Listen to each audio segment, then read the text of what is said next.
Le professeur Alpha Condé avait fait un discours lors d'une réunion, un sommet en Côte d'Ivoire, qui avait bien sonné dans les oreilles. C'est-à-dire que ça avait gêné Alassane Ouattara et beaucoup de personnes et les conseillers blancs qui étaient là. Et on s'était dit, Alpha Condé ne va pas briguer un troisième mandat, que c'est une bonne chose qui se prononce comme ça pour l'unité de l'Afrique. Chers amis, chers peuples africains, salut. J'espère que vous allez bien. Si Alpha Condé était resté digne et refusé de commettre cette coup d'État institutionnel, constitutionnel dans son pays, il devait rester digne. Vous ne pouvez pas être que vous étiez dans l'opposition pendant 30 à 40 ans.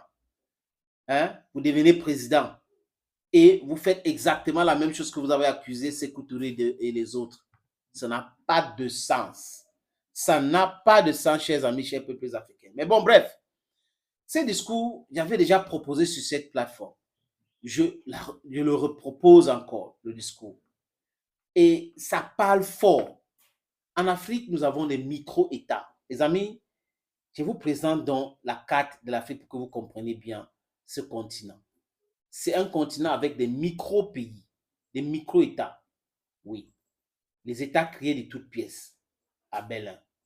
Regardez l'Afrique, les amis. Si vous allez en bas de la carte de l'Afrique, vous allez voir South Africa. Il y a Lesotho qui est, c'est-à-dire que agglutiné par l'Afrique du Sud, c'est à l'intérieur de l'Afrique du Sud. Vous avez Swaziland, exactement la même chose. Je parle là des petits pays. Regardez là où se trouve le Malawi, coincé entre la Mozambique, la Zambie et la Tanzanie. Regardez où se trouve le Burundi et le Rwanda. On dirait que c'était un, donc la Tanzanie était un et les colons ont décidé de prendre certains territoires et créer les pays. Chacun voulait sa part de beefsteak. Regardez où se trouve la Guinée équatoriale, en bas du Cameroun, au nord du Gabon, et l'île de Malabo est de l'autre côté, les amis. Vous avez l'Angola, l'enclave de Cabinda. L'enclave de Cabinda, c'est une enclave qui est coincée entre la République démocratique du Congo et le Congo-Brazzaville. J'ai dit quoi? Cette enclave angolaise, c'est entre la République démocratique du Congo Seigneur, et le Congo-Brazzaville. Parce que Léopold voulait l'accès à la mer, donc il a coupé tous ces trucs et chacun prenait sa part et autre. C'est un pays, c'est un peuple, ils parlent pratiquement la même langue. Allons en Afrique de l'Ouest, un peu vers le Sénégal. Regardez bien, Sierra Leone, Libéria, Guinée-Bissau, la Gambie, le Sénégal. Vraiment, tout ça, quand vous regardez ces micro-États, et vers l'Éthiopie, regardez l'Érythrée qui faisait partie de l'Éthiopie, à une certaine époque, Djibouti aussi dans l'histoire, qui est devenu un pays, le Djibouti, qui abrite les bases militaires françaises, chinois, américaines. Donc, c'est devenu un pays avec les bases militaires étrangères. C'est comme ça se passe là-bas. L'Érythrée est de ce côté et l'Érythrée, heureusement que le président Assayas refuse toutes ces manipulations-là. La Somalie a été fendue en deux. Utilisons cette expression, les amis. Désolé si ça heurte certaines personnes. Il y a Somaliland et la Somalie. Du n'importe quoi. Donc, quand on regarde l'Afrique, il y a les îles comme les îles comoriennes. Et là, ici en Afrique, la France dit que la France a un territoire en Afrique qui s'appelle Mayotte. En Afrique, coincé entre l'île Madagascar et la Mozambique. Et la France nous explique que Mayotte est française.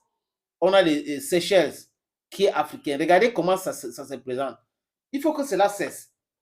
Nous n'allons pas toujours rester dans ces micro-États.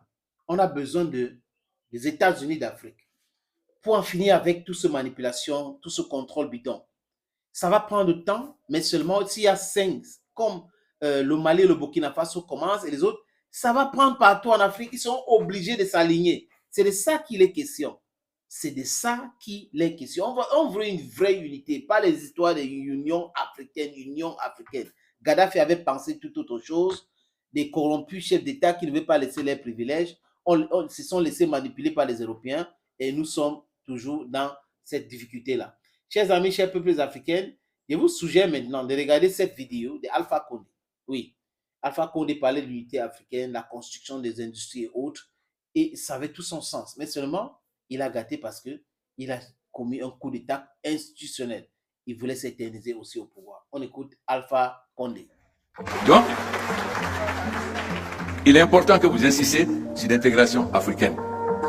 Si la Côte d'Ivoire a pris davantage de faire une usine de ciment, pourquoi je vais en faire en Guinée? Ça n'a pas de sens. Malheureusement, nous sommes étroits au point de vue politique. C'est-à-dire, de certains petits problèmes, la Côte d'Ivoire sur ses frontières. Alors, on ne peut plus avoir de ciment. C'est ça qui amène les pays africains à faire les mêmes choses. Il faut que vous amenez les chefs d'État africains à séparer les problèmes de développement économique et commercial des problèmes politiques. C'est-à-dire, quels que soient les problèmes entre deux États africains, cela ne doit pas influer sur les actions économiques et commerciales. Ça, c'est le peuple qui doit imposer. Mais ça, vous devez nous l'imposer. Parce que quand vous laissez entre nous, on ne le fera jamais. Il faut se dire la vérité, on ne le fera pas. Mais la jeunesse africaine va nous pousser aujourd'hui à le faire. C'est une jeunesse consciente qui va sur Internet, donc qui sait ce qui va dans le monde. Voilà donc ce que je souhaitais vous dire. En souhaitant que nous collaborions au centre de l'entrepreneur sur place. Tous les jours, quand vous prenez France 24, tant de morts dans le désert libyen, tant de morts en Méditerranée. Mais est-ce que cela n'interpelle pas la conscience de cet État? C'est une honte pour nous de voir nos enfants mourir comme ça. Et quand c'est les Africains, on dit des émigrés. Quand c'est leur côté, on dit les migrants. Donc, j'interpelle, mais je peux me permettre de circuler avec eux. Donc je peux les interpeller. J'espère que nous allons faire en sorte que l'intégration africaine, la CEDEAO a beaucoup avancé sur l'intégration économique, mais zéro sur l'intégration politique. Nous sommes en retard par rapport à la SADC et l'Afrique de l'Est pour l'intégration politique. Parce que nous sommes encore trop attachés à l'ancienne puissance coloniale. Coupons le cordon ombilical et soyons africains.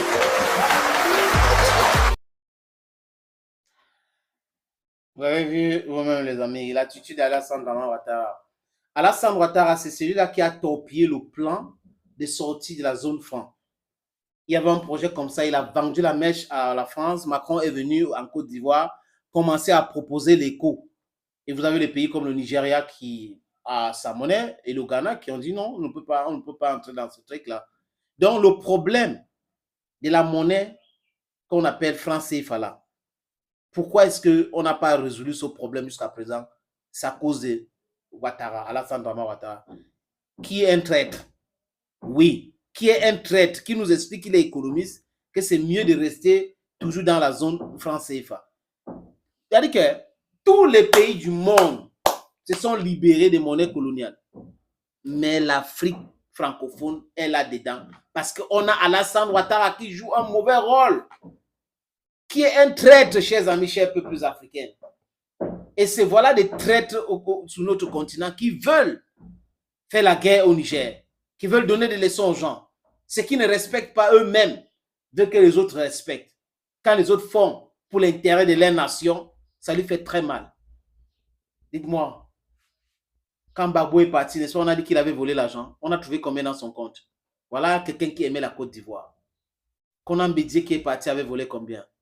Quand Ouattara va partir, vous allez comprendre des milliards et des milliards.